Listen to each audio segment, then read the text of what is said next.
जय श्री राधे। हिंदू धर्म में एकादशी को बहुत पवित्र माना गया है।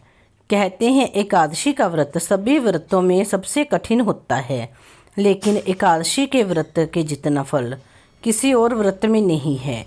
मान्यता है कि एकादशी का व्रत रखने से व्यक्ति को सभी पापों से मुक्ति मिलती है और इस जन्म में सुख भोगकर मृत्यु के बाद मोक्ष की प्राप्ति होती है। हर माह में 2 एकादशियाँ पड़ती हैं और सभी एकादशी को महत्व अलग अलग होता है। कार्तिक मास के कृष्ण पक्ष में पड़ने वाली एकादशी को रमा एकादशी के नाम से जाना जाता है। इस बार यह एकादशी 1 नवंबर के दिन पड़ रही है। कहते हैं कि एकादशी का व्रत भगवान विष्णु को समर्पित होता है। इस दिन भगवान विष्णु की विधि विधान से पूजा की जाती है। कार्तिक मास में पड़ने वाली पहली एकादशी को रमा और रंबा के नाम से भी जाना जाता है। इस दिन भगवान विष्णु के साथ साथ माँ लक्ष्मी की पूजा का भी विधान है। कहते हैं इस दिन माँ लक्ष्मी के रमा स्वरूप की पूजा की जाती है। रमा एकादशी का व्रत करने से घर में धन धान्य की कमी नहीं होती और माँ लक्ष्मी का आशीर्वाद प्राप्त होता है। हिंदू कैलेंडर के अनुसार कार्तिक माह के कृष्ण पक्ष की एकादशी की शुरुआत 31 अक्टूबर दोपहर 2:27 पर होगी और अगले दिन 1 नवंबर को दोपहर 1:21 तक है। इसीलिए रमा एकादशी का व्रत 1 नवंबर को रखा जाएगा। वैसे एकादशी तिथि की शुरुआत दशमी तिथि से होती है और एकादशी तिथि का समापन द्वादशी को सूर्यास्त के बाद होता है और एक व्रत का पारण 2 नवंबर को सुबह 6:34 से 8:46 तक करना होगा।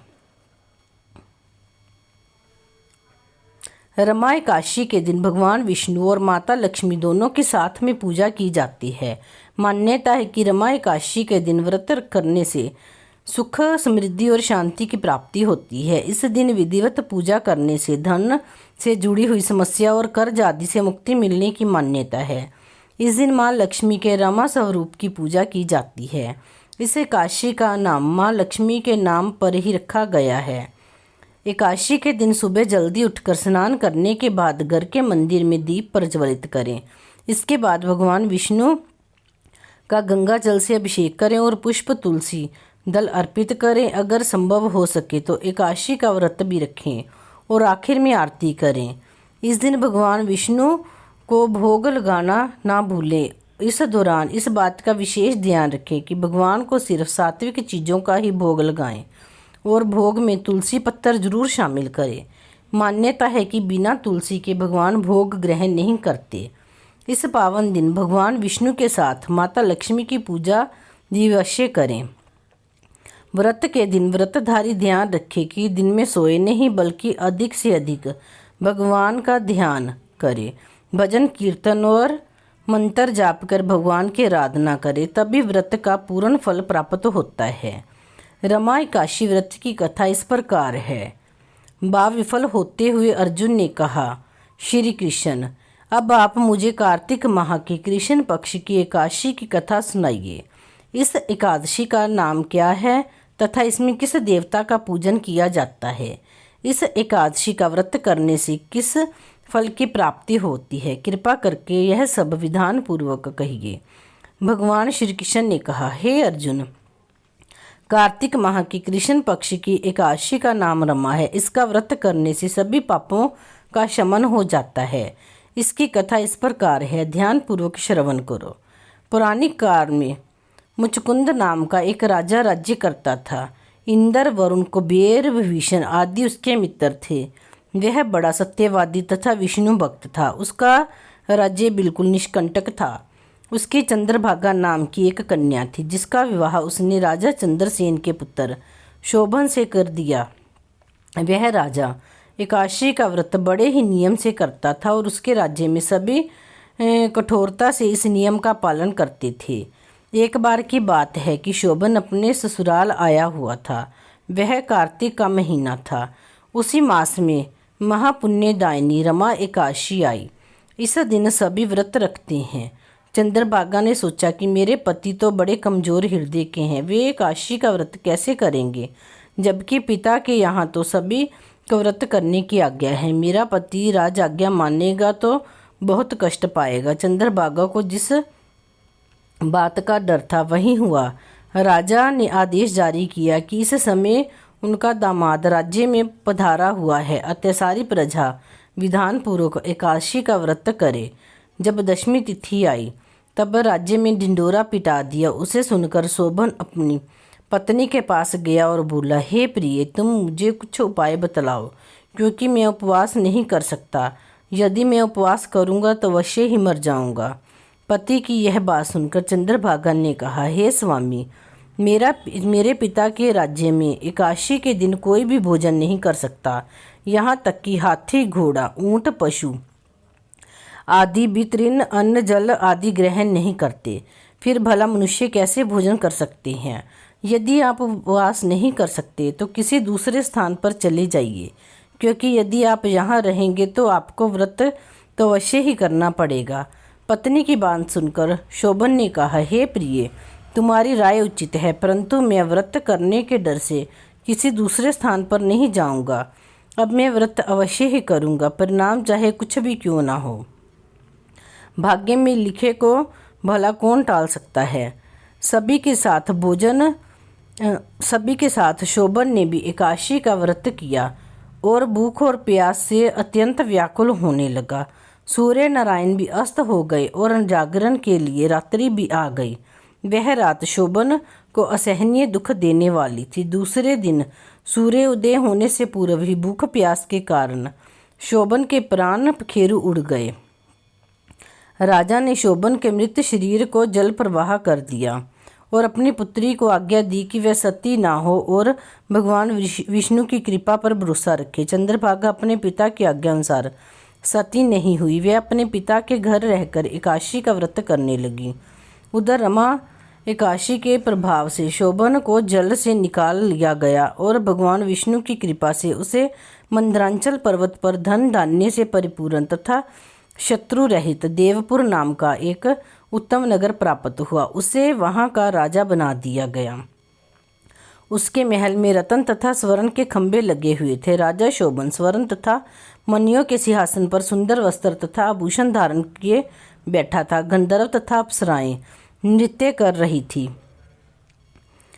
उस समय राजा शोभन मानो दूसरा इंद्र प्रतीत हो रहा था। उन्हीं दिनों मुचकुंद नगर में रहने वाला सोम शर्मा नाम का एक ब्राह्मण तीर्थ यात्रा के लिए निकला हुआ था। घूमते घूमते वह शोभन के राज्य में जा पहुंचा। उसको देखा।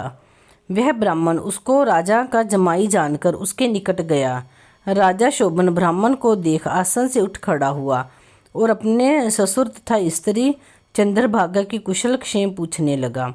शोभन की बात सुन सोम शर्मा ने कहा, हे राजन, हमारे राजा कुशल से हैं तथा आपकी पत्नी चंद्रभागा भी कुशल है।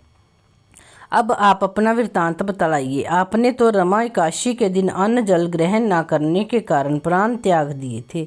मुझे बड़ा विस्मय हो रहा है कि ऐसा विचित्र और सुंदर नगर, जिसको ना तो मैंने कभी सुना और ना कभी देखा है, आपको किस प्रकार प्राप्त हुआ है। इस पर शोभन ने कहा, हे देव, यह सब कार्तिक माह के कृष्ण पक्ष की रमा एकादशी के व्रत का फल है। इसी से मुझे यह अनुपम नगर प्राप्त हुआ है, किंतु यह अस्थिर है। शोभन की बात सुनकर ब्राह्मण बोला, हे राजन, यह अस्थिर क्यों है और स्थिर किस प्रकार हो सकता है, सो आप मुझे समझाइए।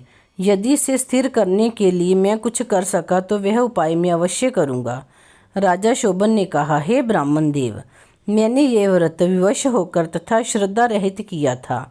उसके प्रभाव से मुझे ये अस्थिर नगर प्राप्त हुआ।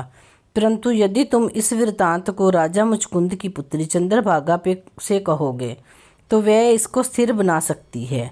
राजा शोभन की बात सुनकर ब्राह्मण अपने नगर को लौट आया और उसने चंद्रभागा से सारा वृत्तांत कह सुनाया। इस पर राजकन्या चंद्रभागा बोली, हे ब्राह्मण देव, आप क्या वह सब दृश्य प्रत्यक्ष देखकर आए हैं या अपना स्वप्न ही कह रहे हैं। चंद्रभागा की बात सुनकर ब्राह्मण बोला, हे राजकन्या, मैंने तेरे पति शोभन तथा उसके नगर को प्रत्यक्ष देखा है, किंतु वह नगर अस्थिर है। तू कोई ऐसा उपाय कर जिससे कि वह स्थिर हो जाए। ब्राह्मण की बात सुन चंद्रभागा बोली, हे ब्राह्मण देव, आप मुझे उस नगर में ले चलिए। मैं अपने पति को देखना चाहती हूँ और अपने व्रत के प्रभाव से उस नगर को स्थिर बना दूंगी। चंद्रभागा के वचनों को सुनकर वह ब्राह्मण उसे मंदरांचल पर्वत के पास वामदेव के आश्रम में ले गया। वामदेव ने उसकी कथा को सुनकर चंद्रभागा का मंत्रों से अभिषेक किया। चंद्रभागा मंत्रों तथा व्रत के प्रभाव से दिव्य देह धारण करके पति के पास चली गई। शोभन ने अपनी पत्नी चंद्रभागा को देखकर उसे प्रसन्नतापूर्वक आसन पर अपने पास बैठा लिया। चंद्रभागा ने कहा, हे स्वामी, अब आप मेरे पुण्य को सुनिए। जब मैं अपने पिता के घर में 8 वर्ष की थी, तब से ही मैं स्विधि एकादशी का व्रत कर रही हूँ। उन्हीं व्रतों के प्रभाव से आपका ये नगर स्थिर हो जाएगा और सभी कर्मों से परिपूर्ण होकर प्रलय के अंत तक स्थिर रहेगा। चंद्रभागा दिव्य रूप धारण करके तथा दिव्य वस्त्रालंकारों से सजकर अपने पति के साथ सुखपूर्वक रहने लगी। हे अर्जुन, यह मैंने रमा एकादशी का महात्म्य कहा है। जो मनुष्य रमा एकादशी के व्रत को करते हैं उनके सभी पाप नष्ट हो जाते हैं। जो मनुष्य रमा एकादशी का महात्म्य सुनते हैं वे अंत समय में विष्णु लोक को प्राप्त हो जाते हैं। हरे कृष्ण कृष्ण कृष्ण हरे हरे, हरे राम राम राम हरे हरे।